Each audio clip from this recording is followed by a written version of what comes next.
یا تو آپ اللہ کے غلام بن جائیں یا پھر خود معافی مانگ لیں، دو ہی آپشن ہے آپ کے، ورنہ ککھ نہیں رہنا، یقین جانیں۔ آپ صلی اللہ علیہ وسلم نے فرماتے ہیں کہ میری امت میں سب سے زیادہ مفلس وہ شخص ہے جو یوم قیامت والے دن آئے گا تو اس کے پاس نیکیوں کے پہاڑ ہوں گے، اور جب اس کا حساب ہوگا تو اس کے پاس بدیوں کے گناہوں کے پہاڑ ہوں گے۔ تو صحابہ حیران ہو گئے کہ یا رسول اللہ یہ کیسے ہوگا؟ تو آپ فرماتے ہیں کیوں کہ اس نے لوگوں کا حق مارا ہوگا۔ جب لوگوں کا حق مارا ہوگا تو یوم قیامت والے دن آپ کو بلا لیا جائے گا۔ تو انہوں نے کہا کہ بھائی جان ادھر آئیں، ماشاءاللہ آپ کی نمازیں، تلاوتیں، روزے، نفلی باتاں، میلاد، یارویاں، یعنی کہ ہم لسٹ گنتے جائیں اور you have done that, been there, کوئی محفل نہیں چھوڑی جناب۔ تو جس سے زیادتی ہوگی، اب وہاں پر پیسے تو ہے کوئی نہیں ہے، مطلب ایک بندے کے پیسے آپ نے کھا لیے، چاہے وہ 1 روپے ہے، 10 روپے ہے، 15 روپے ہے، دیٹ ڈزنٹ میٹر۔ اب وہ بھائی جان وہاں پر وہ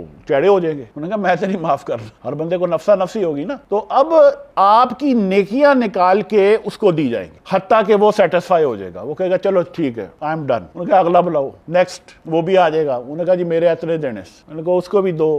آپ کے جو پہاڑ ہیں ان میں سے جب تقسیم کیا جائے گا اب پہاڑ ختم ہو جائے گا۔ اب فرشتے جو بیٹھے ہوں گے تو جب اگلا آئے گا نیکسٹ، تو وہ کہے کہ بولا اس کے پاس تو کچھ بھی نہیں ہے، اب جو تھا وہ تو دے دیا ہوا ہے۔ کہا کوئی بات نہیں، وہ جس کے اس نے دینے ہیں نا اس کی گناہ ہیں وہ اس کے کھاتے میں ڈالو۔ ریورس۔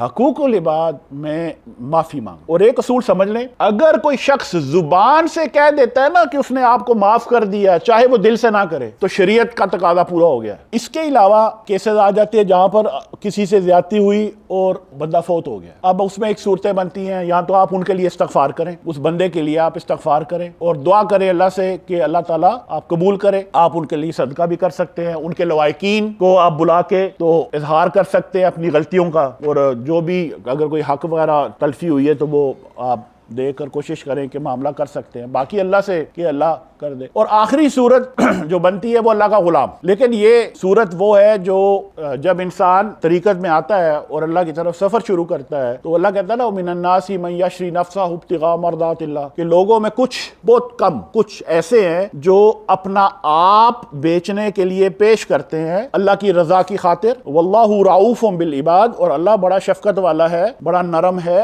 اپنے بندوں، اپنے غلاموں کے ساتھ۔ اب یہ بندہ چاہ رہا ہے کہ میں اللہ کی غلامی اختیار کروں، میں عبداللہ ہو جاؤں، اللہ کا بندہ، اللہ کا غلام۔ اس کے لیے کیا ہوتا ہے کہ آپ جا کے کسی شیخ کے ہاں، اب بیعون ہوتا ہے، بیع کہتے ہیں، کسی عربی میں کہتے ہیں کسی چیز کو بیچنا، یہ جو لفظ بیعت نکلا ہے نا، یہ اب بیچتے ہم کس کو ہے؟ شیخ کو نہیں، بیچتے ہم اللہ کو ہیں۔ اصول یہ ہے کہ ہم کسی ایسے بندے کے پاس جاتے ہیں جو ہمارا سودا کر دے، تاجر ہوتا ہے نا، تو ہم جا کے ان کو گلیں گے، ان کا یار میری رسائی نہیں ہے، یہ میرے پاس مال ہے، آپ اس کو بیچ دو، کیونکہ آپ تو ڈیلی ٹریڈنگ کرتے رہتے ہیں تو آپ بیچ دو۔ تو ہم شیخ کے پاس جا کے اپنا آپ پیش کر دیتے ہیں اور بولتے ہیں حضرت یہ جو ہے جو کچھ بھی ہے نا یہ آپ اللہ کو بیچ دیں۔ شیخ کیا کرتے ہیں؟ وہ کہتے ہیں یار ایڈا گندا سامان، یعنی کہ اتنا ناقص گند ہے یہ، تو ادھر تو کسے نے خریدنا؟ تو وہ کیا کریں گے کہ وہ اس کو سنوارنا شروع کر دیں گے، وہ ہماری ذات کو نکھارنا شروع کریں گے، ہم سے استغفار کرائیں گے، ہم سے ذکر و اذکار کرائیں گے، ہمیں نماز کا پابند بنائیں گے، ہمیں روزہ، زکوٰۃ، شریعت کا پابند، اس کے بعد نفلی عبادات، اور جب سمجھیں گے کہ اس بندے کی تطہیر اور اس کا تزکیہ ہو چکا ہے، اب یہ مال جو ہے اس قابل ہے کہ ہم اسے پیش کر سکیں، اور پھر وہ اللہ کی بارگاہ میں اسے پیش کریں گے۔ اور شیخ خود نہیں کرتے، یہ بھی ذہن میں رکھ لیں، اللہ کی بارگاہ میں فقط ایک ہستی ہے جو سامان بیچ سکتی ہے، وہ ہے رسول اللہ صلی اللہ علیہ وسلم۔ کوئی اور پیر اللہ کے ہاں سودا نہیں بیچ سکتا۔ جو شیخ ہوتے ہیں وہ رسول کریم صلی اللہ علیہ وسلم کی بارگاہ میں جا کے وہ سامان دیتے ہیں اور عرض کرتے ہیں کہ یا رسول اللہ یہ میرا بھی تھوڑا سا سامان ہے، اسے بھی آپ بیچ۔ جب نبی کریم صلی اللہ علیہ وسلم کی طرف سے سامان پیش کیا جاتا ہے تو اللہ یہ نہیں دیکھنا کہ کتنا کوجا سامان ہے، وہ یہ دیکھتا ہے کہ بیچ کون رہا ہے۔ جب اللہ کے حبیب سامان دیتے ہیں تو اللہ اس کو ویسے ہی خرید لیتا ہے، انہوں نے کہا ٹھیک ہے منو منظور ہے۔ اب وہ بندہ جو ہے ہے وہ اللہ کا غلام ہے۔ اب اللہ کیا کرتا ہے؟ اب وہ اللہ کا محبوب ہے، تو اللہ سبحانہ تعالیٰ، یہ حدیث ہے کہ سیدنا جبرائیل علیہ السلام کو بلاتا ہے اور کہتا ہے جبرائیل میں اب اس بندے سے محبت کرتا ہوں، تو بھی اس سے محبت کر۔ آرڈر، آرڈر، اب تو بھی اس سے محبت کر۔ تو سیدنا جبرائیل علیہ السلام آپ عرض کرتے ہیں یا اللہ میں بھی اس سے محبت کرتا ہوں، اور پھر آپ جا کے فلکیون میں سے ہیں تو آپ آسمانوں میں اعلان فرماتے ہیں کہ فلاں فلاں بندے سے اللہ محبت کرتا ہے، تم سب اس سے محبت کرو۔ اب سب فرشتے محبت کرتے ہیں، اور پھر وہ فرشتے زمین پر بھی جا کے اعلان کرتے ہیں کہ بھئی اللہ اس بندے سے محبت کرتا ہے، اور پھر اللہ لوگوں کے دلوں میں بھی اس بندے کی محبت ڈال دیتا ہے۔ یہ داتا صاحب سے کیوں محبت کرتے ہیں؟ آپ ملے ہوئے تو محبت کیوں کرتے ہیں ان سے؟ بری امام ٹھنڈ پہ جاندی ہے، کیوں بھئی ملے ہوئے ہیں؟ یہ اللہ کیونکہ ان سے محبت کرتا ہے، یہ اس کا فیصلہ ہے، وہ اس کے بندے ہیں، اور وہ اپنی مخلوق میں بھی ان کی محبت ڈال دے گا۔ اب دوسرا اعلان جو کیا جاتا ہے وہ اللہ فرماتا ہے کہ اب یہ میرا ہے، یہ میرا غلام ہے، سو اگر کسی کا بھی اس کے ساتھ لین دین ہے تو وہ مجھ سے آ کے وصول کر لے۔ بھئی ایک غلام کے پاس تو اپنا کچھ بھی نہیں ہوتا نا، اب وہ اپنا کیا حساب دے گا؟ تو اس کا حساب تھا وہاں فارغ۔ اللہ کہتا ہے یہ دونوں جو ہے نا یہ بھی فارغ۔ سب سے پہلے اس کو فارغ کیا جاتا ہے ذکر قلب کے درجے پہ، جب آپ کا دل اللہ اللہ شروع کر دیتا ہے تو یہ پہلی علامت ہے کہ آپ بک چکے ہیں، اللہ نے خرید لیا۔ اس کو کہتے ہیں عتیق۔ عتیق کہتے ہیں کسی کو آزاد کرنا۔ آزاد آپ کو کر دیا جاتا ہے دنیا سے، اللہ بانٹتا نہیں ہے، یہ بھی میں آپ کو بتا دیتا ہوں۔ اللہ کبھی بھی اپنے ساتھ کسی کو شریک نہیں ٹھہرا، سو اگر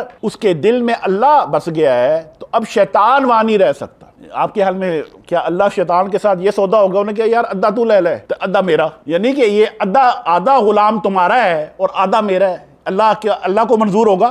سوال ہی پیدا نہیں ہوتا۔ سو اس کے دل میں سے اللہ نجاست کو نکال لیتا ہے۔ تو جب ہم یہ اللہ اللہ کرتے رہیں گے تو اللہ سے ایک رشتہ قائم ہو جائے گا، اس سے محبت ہو جائے گی، اس سے عشق ہو جائے گا، پھر کہتے ہیں نا وہ روح وچ اللہ کرے گا۔ آپ اللہ کے بارے میں سوچو گے تو آپ کی آنکھوں سے آنسو جاری ہو جائیں گے، اتنی محبت ہو جائے گی اللہ سے، اور سمجھ ہی نہیں آتی کہ اس کا شکر ادا کیسے کریں۔ سب سے بڑا اس وقت المیہ یہ ہو جاتا ہے آپ کچھ بھی کرو شکر نہیں۔ اب آنسو کیوں نکلتے ہیں؟ آنسو تب نکلتے ہیں جب الفاظ نہیں ملتے۔ تیرے کرم کا کروں شکر کیسے ادا، وہ ہے نا کوئی نعت شاید، تو جب الفاظ نہیں ملتے تو پھر انسان کی آنکھوں سے آنسو جاری ہو جاتے ہیں۔ تو جب ہم اللہ اللہ کرتے رہیں گے، اپنے اوراد کرتے رہیں گے، تو آپ وقت کے ساتھ دیکھیں گے کہ یہ نام ہمارے ایک ذرے میں داخل ہوگا۔